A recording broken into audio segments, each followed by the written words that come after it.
Sa video na ito ay pag-uusapan po natin ang isa sa mga mainit na usapin dito sa crypto community. At ito po ang banggaan ng Ripple at saka ang Stellar.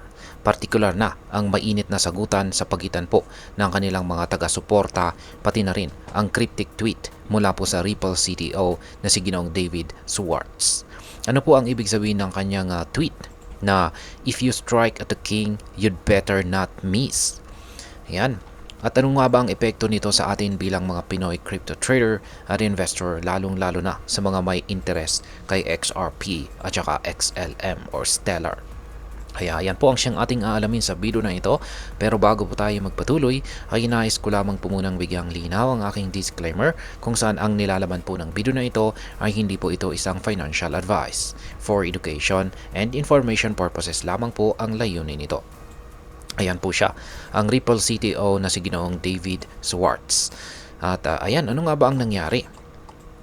Kamakailan lamang ay nag-tweet po ang Ripple CTO na si Ginoong David Schwartz ng isang misteryosong mensahe.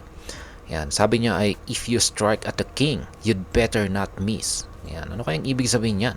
Sa madaling salita, ito po ay isang babala na kung susubukan mong labanan ang isang malakas na kalaban, siguraduhin mong hindi ka mabibigo. Kaya yan, ayon po sa maraming crypto enthusiast, tila direktang tugon ito sa banat ng Stellar kay Ripple. Ayan, ang Build on Stellar, opisyal na social media account ng Stellar, ay nagpost po ng controversial na tweet na nagsabing, "Imagine spending more on lawyers than developers and calling it progress." Ayan, pinupunto nila ang malaking gastusin ng Ripple sa mga legal battles nito. Ngayon ay ano po ang naging reaksyon ng XRP community? Yan, hindi po nagpaawat ang mga taga-suporta ni XRP na tinatawag ding XRP Army. Matindi po ang kanilang mga sagot sa Stellar. Kabilang na ang mga komentaryong, ayan, "Imagine burning supply for no reason." Ayan. Ito ay tumutukoy sa malaking token burn ng Stellar na hindi naman nagresulta sa pagtaas ng presyo ni XLM. Yan, maliban dito ay "Imagine spending heavily on development only to end up with an inferiority complex." Ayan. Meron pa rito, "Imagine forking the XRP ledger and calling it progress." Ayan, ang titindi ng mga banat ng community. Yan, reaction ng XRP community. Sa madaling salita ay binatikos po nila ang mga desisyon ng Stellar na tingin nila ay hindi po epektibo. Ngayon ay ano po ang pinagmulan ng hidwaan na ito? Ayan, para sa mga hindi po pamilyar ay may malalim po na kasaysayan ang kompetisyon ng Ripple at Stellar. Si Stellar ay itinatag ni Ginoong Jed McCaleb. Isa na rin po siya sa mga co-founder ng Ripple at isa sa mga original na creator ng XRP Ledger. Sa kabila ng kanilang shared history ay naging matindi po ang tensyon sa pagitan nila dahil umano'y sa dirty tactics ni Ginoong McCaleb upang siraan ang Ripple.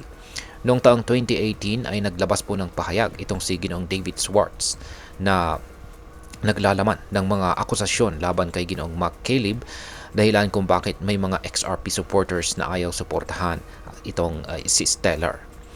Ngayon ay mayroon pong may mga panawagan ba para sa kapayapaan? Ayan. Bagamat mainit po ang usapan ay may ilang members ng XRP at saka Stellar communities na nananawagan ng pagkakaisa. Isa na rito si Ginoong Moon Lambo. Isa po siyang prominent XRP figure na nagsabing may potensyal ang parehong project. Hinimok niya ang Stellar na alisin ang kanilang tweet at itigil na ang petty arguments. Samantala ay sinabi naman ni Ginoong Eduardo Farina, siya naman po ang Head of Social Adoption ng XRP Healthcare, na walang puwang para sa tribalism sa crypto space. Niya ay pareho namang may magandang kinabukasan itong si XRP at saka si XLM. Ayan, siya nga naman. Bakit hindi na lang magkaroon ng pagkakasundo ang dalawa?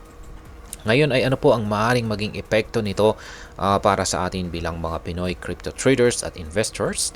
Yan, lalong-lalo na nga sa mga interesado dyan kay XRP at XLM. Ayan, para sa atin ay mahalaga pong malaman ang mga ganitong balita. Una, ang hidwaan po ng Ripple at Stellar ay maaari pong makaapekto ng sentiment sa market. or maaari pong makaapekto ito sa market sentiment. Kapag lumala ang ganitong awayan, posible po itong magdulot ng negatibong epekto sa presyo ni na XRP at saka XLM. Pangalawa, kung ikaw po ay nagtataya ng pera sa alinman sa mga project na ito, yan, or nag-i-invest ka kay XRP or XLM, mainam na suriin po ang kanilang mga development strategies. Sa kaso po ni Ripple, ang malalaking legal battles nito ay posibleng magdala ng pagbabago sa regulasyon. Yan, kung saan ay maaaring makaapekto sa ibang cryptocurrencies. Sa kabilang banda, si Stellar naman ay mas nakatuon sa development at saka adoption. Magandang tandaan kung paano nagiging matatag ang kanilang ecosystem. At ayan, bilang panghuli ay ano naman ang aking masasabi tungkol dito. Sa aking palagay ay dapat mag-focus ang parehong panig sa innovation at saka development kaysa sa paglalaban-laban. Sa bandang huli, ang tunay na panalo ay ang mga gumagamit ng kanilang technology.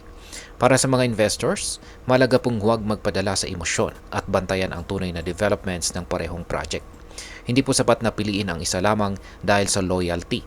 Dapat ay basihan natin dito ay kung aling project ang magdadala ng mas maraming benepisyo sa atin. At ayan, hanggang dito na lamang po tayo sa video na ito mga ka-crypto. Sana po ay inyong nagustuhan ang aking paliwanag sa video na ito. Kung inyo po itong nagustuhan, pakiclick lamang po ang like button nito. Marami pong salamat sa panonood. Ingat po tayo lagi at God bless po sa ating lahat.